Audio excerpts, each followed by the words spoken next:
Hello everyone, study with us में आपका स्वागत है। और आज हम चर्चा करने वाले हैं शिक्षण अभिक्षमता का एक टॉपिक है, एक ठीक है ना, जिसका नाम है शिक्षण को प्रभावित करने वाले कारक। तो यहाँ से भी क्वेश्चन जो है नेट के एग्ज़ाम में पूछे जाते हैं, तो इस वीडियो को एंड तक ज़रूर देखें। और अगर आपने हमारी पहले की वीडियोस नहीं देखी है तो लिंक आपको डिस्क्रिप्शन में मिल जाएगा, जहाँ आप लगभग सभी विषयों की वीडियो जो है वो देख सकते हैं। और इस वीडियो के एंड में भी आपको पहले की वीडियोस की लिंक मिलेगी, तो उस वीडियो को भी आप ज़रूर देखें। तो चलिए शुरू करते हैं। क्या ऐसे कारण होते हैं जो कि शिक्षण को प्रभावित करते हैं? तो मैं बता दूं, शिक्षण के सूत्र का एक वीडियो जो है मैंने ऑलरेडी अपलोड कर दिया था। तो ये जो है वीडियो वो सिर्फ और सिर्फ शिक्षण को प्रभावित करने वाले कारण के ऊपर है, कारक के ऊपर है। तो क्या ऐसे कारण होते हैं जिससे कि एक छात्र जो है वो शिक्षा ग्रहण नहीं कर पाता? ठीक है, तो ये सारे के सारे पॉइंट्स मैंने यहाँ लिख रखे हैं, काफ़ी इंपॉर्टेंट है, आप चाहें तो इन्हें नोट डाउन भी कर सकते हैं। तो पहला कारण क्या होता है? पहला होता है शिक्षक योग्यता।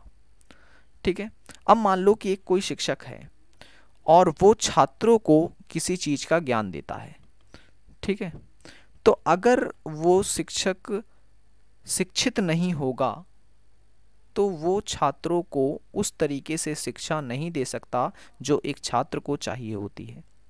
आप समझ रहे हैं मेरी बातों को, कि ये अनिवार्य है कि शिक्षक का शैक्षिक होना जरूरी है।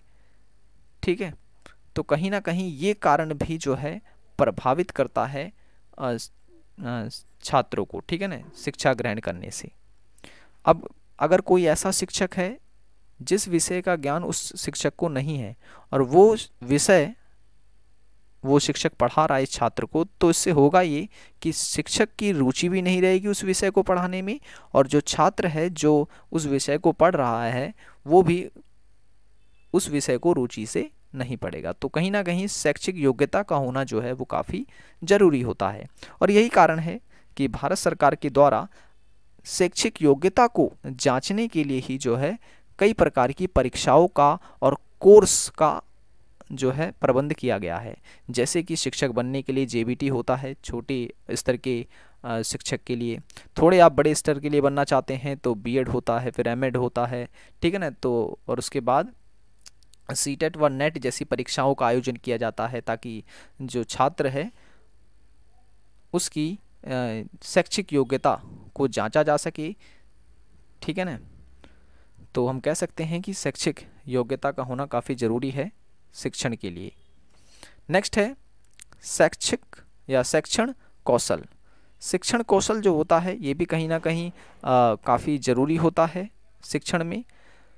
तो मैं बता दूं, कुछ ऐसे शिक्षण कौशल होते हैं जो व्यक्ति को जन्म से ही प्राप्त होते हैं, लेकिन कुछ ऐसे कौशल होते हैं जो कि एक शिक्षक को स्वयं ही प्रयास कर कर प्राप्त करने होते हैं। अब मान लो कोई एक शिक्षक है, वो कई भाषाएं बोल सकता है, लिख सकता है, पढ़ सकता है, तो उसका मतलब ये है कि उसने ये कौशल जो है वो प्राप्त किया है। ठीक है, तो कहीं ना कहीं शैक्षणिक जो कौशल होता है वो भी काफ़ी ज़रूरी होता है।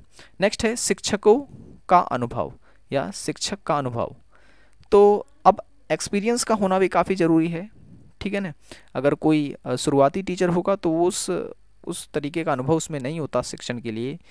तो अगर शिक्षक अनुभव वाला होगा तो वो अच्छे से अपनी बातों को प्रस्तुत करेगा और जो छात्र होगा वो अच्छे से शिक्षा ग्रहण करेगा। लेकिन अगर शिक्षक के अंदर ही अनुभव नहीं होगा, वो नया नया है, तो उस रुचि से वो छात्रों को नहीं पढ़ा पाएगा और छात्र जो है कहीं ना कहीं उस विषय को ठीक से नहीं समझ पाएंगे। तो शिक्षक का अनुभव होना काफ़ी ज़रूरी होता है, इससे भी कहीं ना कहीं जो शिक्षण होता है वो प्रभावित होता है। नेक्स्ट है कक्षा का वातावरण। अब मान लो कि स्कूल किसी ऐसी जगह पर खुला हुआ है जहाँ पर हमेशा शोर शराबा होता रहता है, ठीक है, तो वहाँ पर भी जो है एक छात्र जो है वो सही से शिक्षण प्राप्त नहीं कर पाएगा, ज्ञान प्राप्त नहीं कर पाएगा। तो कहीं ना कहीं कक्षा का वातावरण जो होता है वो भी सुगम बनाने का प्रयास कहीं ना कहीं करना पड़ता है अगर शिक्षण प्रक्रिया को सफल बनाना है। तो हम कह सकते हैं कि कक्षा का वातावरण भी जो है वो कहीं ना कहीं शिक्षण को प्रभावित करता है। नेक्स्ट है आर्थिक कारण।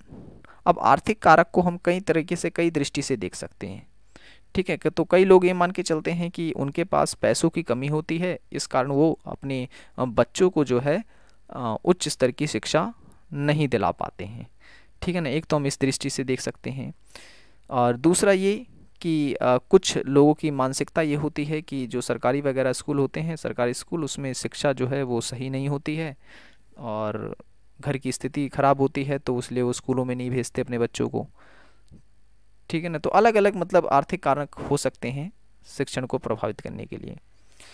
तो इसमें लिखा है ये पॉइंट कि प्रभावी शिक्षण के लिए शिक्षक के स्वतंत्र सोच का होना भी आवश्यक है। मतलब ये कि शिक्षक, अगर कोई व्यक्ति शिक्षक बना है और उसका मुख्य उद्देश्य सिर्फ आर्थिक है, यानी पैसा कमाना है, तो भी जो है शिक्षण को सुचारू रूप से नहीं बनाया जा सकता, ठीक है ना। एक इस दृष्टिकोण से भी हम इसे देख सकते हैं। तो इसी चीज़ को जो है सुनिश्चित करने के लिए आर्थिक स्वतंत्रता का होना भी अत्यंत आवश्यक होता है। यदि शिक्षक का जो ध्यान है वो आर्थिक समस्या की ओर लगा रहेगा, तो शिक्षण की गुणवत्ता कहीं ना कहीं प्रभावित होगी। तो हम कह सकते हैं कि इसके दो दृष्टिकोण आ गए हैं सामने। पहला, जो छात्र होता है वो पैसों के कारण स्कूल नहीं जा पाता, और दूसरा हम इस दृष्टिकोण से भी देख सकते हैं कि शिक्षक जो होता है वो पैसों के पीछे अगर भागेगा तो भी कहीं ना कहीं वो शिक्षा को नहीं, मतलब शिक्षण नहीं कर पाएगा, ठीक है। तो आर्थिक कारण में ये पॉइंट्स आप याद रखें। नेक्स्ट है विषय वस्तु। विषय वस्तु क्या होता है कि जब कोई शिक्षक ऐसे विषय को पढ़ाता है जिसमें उसने विशेषज्ञता या टॉप नहीं किया है, तो वो इस शिक्षण को छात्रों को उतना प्रभावी नहीं कर सकता, ठीक है ना। शिक्षण से छात्रों को उतना प्रभावी नहीं कर सकता। मतलब ये कि अगर कोई, अब यहाँ पे देखिए टॉप सब जरूरी नहीं कि वो टॉप ही हो। तो यहाँ पर उदाहरण ले लेते हैं, मान लो कि एक शिक्षक है, उसने किसी विषय में अच्छा अनुभव है उसे, और वो अच्छा ज्ञानी है उस विषय का, तो वो अगर उस विषय को किसी छात्र को पढ़ाएगा तो वो अच्छे से उसे एक्सप्लेन कर पाएगा, अच्छे से उसे समझा पाएगा। लेकिन अगर कोई ऐसा विषय इस अध्यापक को दे दिया जाए जिसके बारे में एक अध्यापक कुछ नहीं जानता, और उसे ये कहा जाए कि भाई ये पढ़ाए छात्रों को, तो वो ठीक से नहीं कर पाएगा उस तरीके से, ठीक है ना। तो कहीं ना कहीं ये भी एक कारण होता है जो शिक्षण को प्रभावित करता है, ठीक है। नेक्स्ट है माता पिता की अपेक्षाएं। ये एक सबसे बड़ा कारण होता है, ठीक है, कि छात्र जो है वो चाहता कुछ और है, लेकिन माता पिता की जो इच्छाएं होती हैं वो कुछ और होती हैं, और काफ़ी सारी अपेक्षाएं बांध ली जाती हैं माता पिता के द्वारा कि हमारा बेटा जो है वो कुछ ना कुछ ये करेगा, वो करेगा, ये करेगा, ठीक है।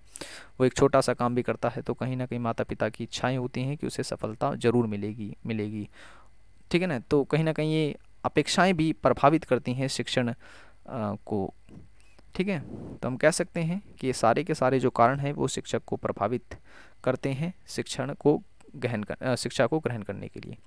सो ये तो था हमारा वीडियो। सो अब मिलते हैं नेक्स्ट वीडियो में। अगर आपने पहले की वीडियोस नहीं देखी है तो लिंक डिस्क्रिप्शन में है, क्लिक करते ही आप वो सारी वीडियोस देख सकते हैं। मिलते हैं नेक्स्ट वीडियो में। Thanks for watching.